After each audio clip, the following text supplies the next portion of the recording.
Hi everyone. As I mentioned to you, I won't be in class on Monday to help explain this essay, so I thought that this PowerPoint and explanation might be useful to you. So, what's the task? Well, on Monday and Tuesday you're going to be writing an essay about a soliloquy from Macbeth. Here are some ideas to help you with this passage analysis.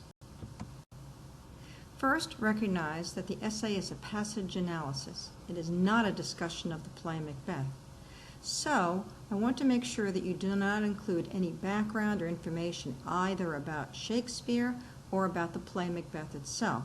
Rather, your focus needs to be on the passage, what it is this passage says. Key is look carefully at this passage. And what are the steps to writing this passage analysis? Well, let's take you through them.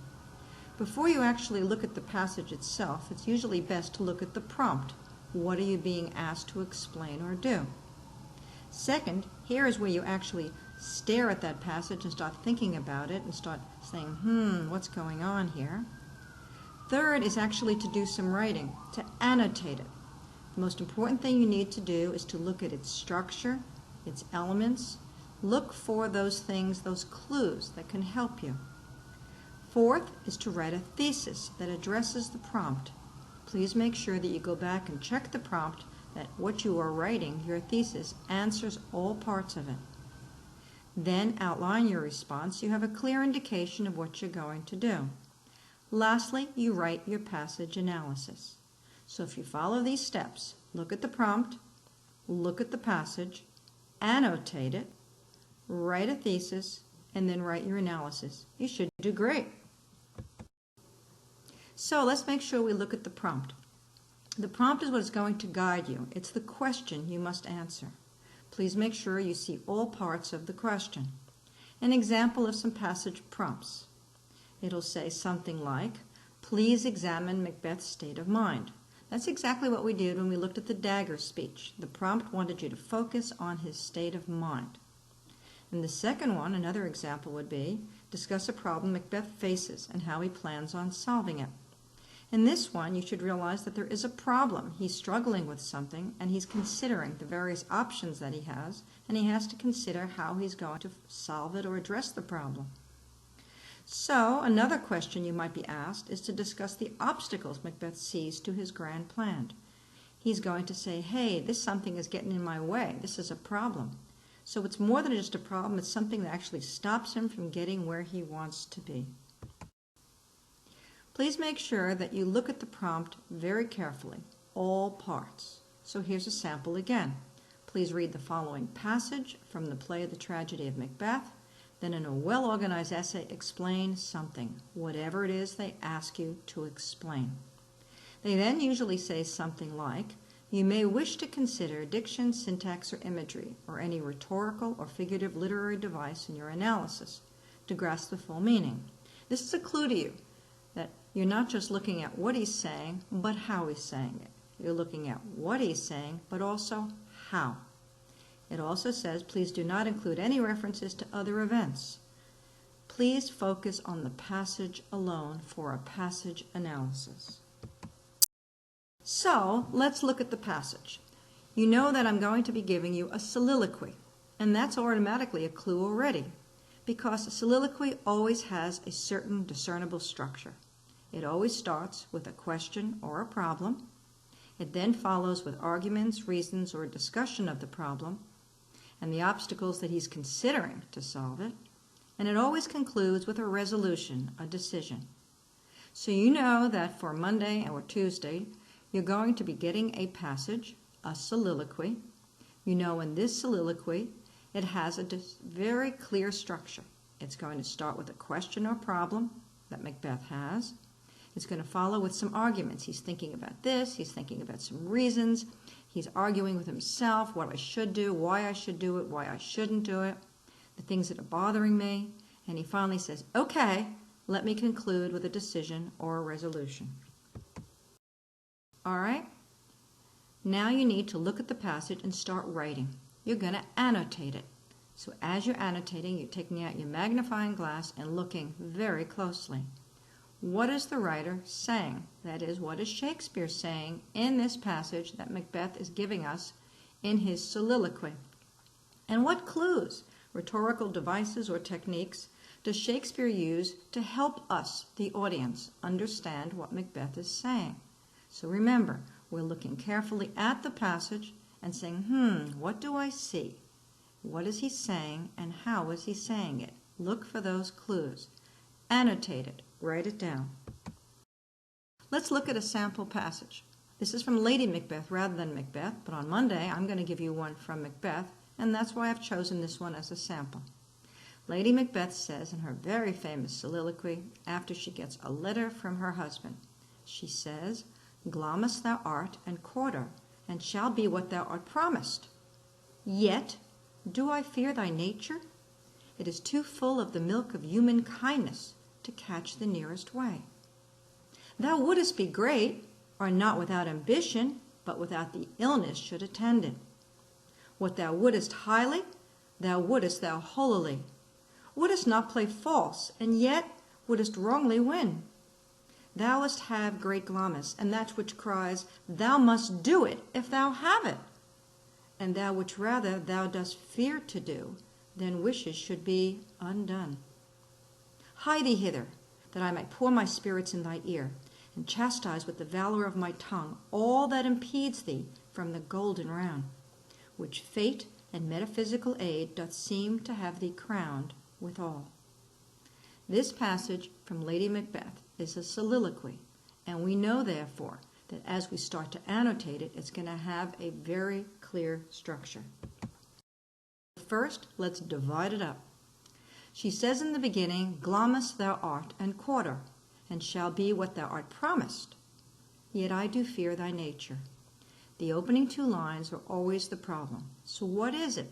Lady Macbeth is worried. She fears that Macbeth's nature, his personality, his belief system, his core, may get in the way of his taking action to become king. What thou art promised is what she's talking about. So the problem in the opening portion of the soliloquy is that she fears something. And what does she fear? Her husband's nature. That's going to be the obstacle to his becoming king. The key words here were fear and nature. And Shakespeare has used diction or word choice, fears and nature, to help us hear her fear, her anxiety, but the focus on Macbeth's nature. So let's annotate more of the passage. She says it is too full of the milk of human kindness to catch the nearest way, it referring to his nature. She uses imagery, the milk of human kindness. That's Macbeth. He's a man, he's an honorable general, he's a kind man, he's loyal to his king, he's got the milk of human kindness in him. But that element she worries about is going to be the obstacle to catch the nearest way. So Lady Macbeth is so worried that her husband has the milk of human kindness in him, that he won't do what he needs to do in order to get what has been promised to him. She then says, "Thou wouldest be great, art not without ambition, but without the illness that should attend it." So the first one focuses on imagery, and the second one, you'll notice, it's the word choice. It's an illness. She's not giving us a picture of the illness, but the word itself, and we have to imagine it. So Shakespeare here has used the word illness to realize that ambition may have to have an illness with it to achieve its goal. Macbeth has ambition, he'd be great, but he lacks the disease, the illness, the burning, the passion, sometimes the risk that comes with it, and sometimes the consequence. So, as we continue annotating this passage, we realize that Lady Macbeth offers a series of arguments, of reasons, of reflections, all that she's talking about. And she finally ends with a decision. And in her decision, she uses three rhetorical devices. She uses imagery, she uses diction, and symbolism. She says, "Hie thee hither, that I may pour my spirits in thy ear." Look at the imagery there. She's going to pour her spirits in his ear. You see an ear there. You see an image of someone pouring something into it or actually speaking into it. So we can visualize. She's pouring all this information into his ear so he may hear it. It's an image. She then says she's going to chastise him with the valor of my tongue. More imagery. Okay, we've got a tongue. We see that tongue. But again, it's diction. She's going to chastise, yell at him, upbraid him, criticize him, critique him, say, hey, Macbeth, listen carefully to me. And the valor of her tongue.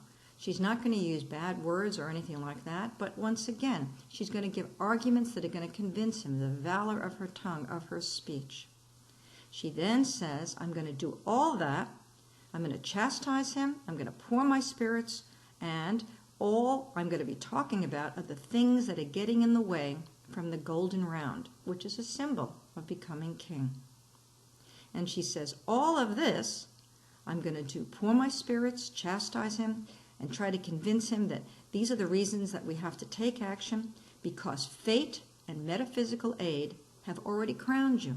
It seems you've been fated to be king, and the witches, the metaphysical aids, have helped you. Notice the imagery, the crowned already, and the diction, metaphysical aid. So Shakespeare was very careful in his word choice, and the audience was listening intently to all that Macbeth was saying, so we can visualize, okay? And we can visualize what Lady Macbeth is going to tell her husband when he returns. So what do you do next? Well, now that you've annotated your passage, now it's time to write a thesis. Please refer back to the prompt before you begin. Look at your annotations and then write a thesis. And remember, your thesis has to address the prompt, okay, in all its elements. So an example of a very long thesis would be something like, in this passage in Act 1, Scene 5 from Macbeth, Lady Macbeth uses action imagery, remember pouring all those spirits and chastising him, and uprated diction, and kingly symbolism to show her recognition of her husband's limitations and her plan to convince him to take action to become king. But why did Shakespeare do all that? Well, what is he really talking about? Which ultimately reveals Shakespeare's commentary on the ruthlessness and cunning that accompanies unbridled ambition. So again, we look at what is she saying, this whole idea of a plan, she's concerned, how is she saying it, imagery and diction and symbolism, and what's Shakespeare's point? Why is this important? Because he's going to tell us about ruthlessness and cunning that sometimes accompanies ambition that's unbridled, that's uncontrolled. So now it's time to write the essay. You use your thesis to guide you. You write your essay.